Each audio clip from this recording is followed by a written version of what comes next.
উপস্থিত সম্মানিত সভাপতি, উপস্থিত বাংলাদেশ জাতীয়তাবাদী দল জামালগঞ্জ উপজেলা শাখার আহ্বায়ক কমিটির সংগ্রামী প্রথম যুগ্ম আহ্বায়ক, বাংলাদেশ জাতীয়তাবাদী দল জামালগঞ্জ উপজেলা শাখার সাবেক সাধারণ সম্পাদক জনাব আব্দুল মালিক সাহেব, উপস্থিত আমার সহযোদ্ধা, একসাথে তাকে নিয়ে রাজপথে আন্দোলন মিটিং মিছিল করে জামালগঞ্জের পরিচিতি মুখ হয়েছিলাম।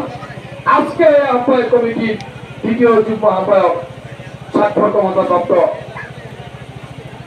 আজিজুর রহমান আজিজ, মঞ্চে উপস্থিত আহ্বায়ক কমিটির সকল নেতৃবৃন্দ। একটা মানুষের নাম এখানে যদি না বলি আমার বিফলতা হয়ে যাবে। আজকে আমি আহ্বায়ক কমিটির মধ্যে একটা মানুষের নাম এখানে স্পষ্টভাবে উচ্চারণ করতে চাই, যে মানুষটি আমার আগে আপনাদের সামনে বক্তব্য রেখেছেন অ্যাডভোকেট শাহিনুর রহমান শাহিদ। কেন এমনটি বলছি?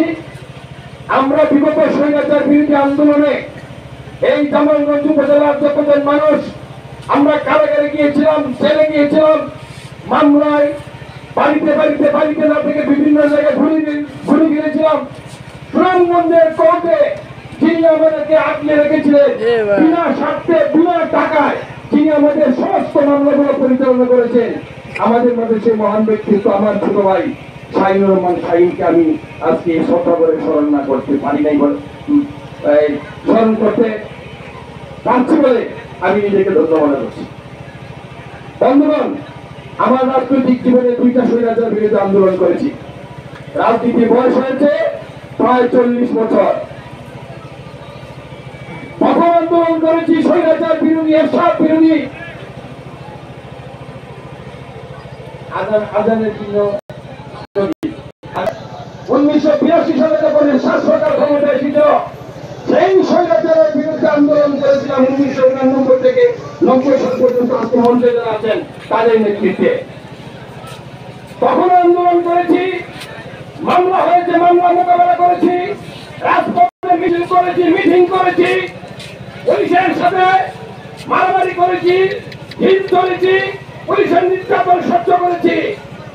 এরপরে আরেক স্বৈরাচার, যে স্বৈরাচার ছাত্র জনতার গণঅভ্যুত্থানের মাধ্যমে হারিয়ে যেতে বাধ্য হয়েছে আওয়ামী ফ্যাসিস্ট স্বৈরাচার। এই স্বৈরাচার আমলে ব্যবসা বাণিজ্য থেকে শুরু করে চাকরি বাকরি থেকে শুরু করে সবকিছু থেকে আমাকে ইস্তফা দিতে হয়েছিল। আপনারা জানেন আমি প্রায় 1 মাসের জেলে বন্দী ছিলাম। 18 সালে আমাকে গ্রেপ্তার করা হয়েছিল। আমরা তো গ্রেপ্তার হয়ে যারা জেলে ছিলাম আমরা আরামে ছিলাম, কারণ আমাদের 3 বেলা ভাগ দিত, 2 বেলা 1 বেলা রুটি আর 2 বেলা ভাগ দিত। কিন্তু আমাদের জেলের বাইরে যারা ছিলেন, যে সমস্ত নেতৃবৃন্দ আজকে সামনে আছেন, তারা কিন্তু আমাদের যে অনেক নির্যাতনে ছিলেন। কারণ আমরা রাত হলে একটা জায়গায় নির্দিষ্ট একটা জায়গায় ঘুমাতে পেরেছি, কিন্তু যারা বাইরে ছিলেন তারা নির্দিষ্ট একটা জায়গায় ঘুমাতে পারেন নাই। আমরা মনে করি আমরা যারা জেলে গিয়েছিলাম আমাদের কেউ যদি বেশি অত্যাচার নির্যাতন সহ্য করে থাকেন, সেটা হচ্ছেন আপনারা যারা জেলের বাইরে ছিলেন। বন্ধুগণ, আরেকটি কথা দিয়ে আমার বক্তব্য শেষ করতে চাই। আমার নেত্রী দেশনেত্রী বেগম খালেদা জিয়া 111 সরকারের সময় ফখরুদ্দিন মঈনুদ্দিন যখন ছিলেন, তখন আমার নেত্রী খালেদা জিয়াকে বলেছিল যে তুমি দেশের বাইরে চলে যাও। হাসিনাকেও বলেছিল দেশের বাইরে চলে যাও। হাসিনা দেশের বাইরে গিয়েছিলেন, কিন্তু দেশনেত্রী বেগম খালেদা জিয়া, বাংলাদেশের আপসীন নেত্রী বেগম খালেদা জিয়া বলেছিলেন দেশের বাইরে আমার কোনো জায়গা নেই, বাংলাদেশের মাটি হচ্ছে আমার জায়গা। তখন আগে বলছিলেন আপনি যদি দেশের বাইরে না যান আপনার 2টা সন্তানকে আমরা ধ্বংস করে দেব। কিন্তু বেগম খালেদা জিয়া বলেছিলেন আপনি আমার 2টা সন্তানকে ধ্বংস করে দিতে পারেন, কিন্তু সারা বাংলাদেশে আমার কোটি কোটি সন্তান আছে, তাদেরকে রেখে আমি বাংলার বাইরে যাব না। আজকে প্রমাণ হয়েছে খালেদা জিয়া এক কথার নেত্রী, বলেছিলেন দেশের বাইরে যাবে না, বলেছিলেন এই স্বৈরাচারকে না হতে বাইরে চলে না, বাইরের চিকিৎসা নেবে না। স্বৈরাচারকে হটিয়েছেন, বাইরের চিকিৎসা করেছেন, আবার বাংলাদেশে ফিরত এসেছেন।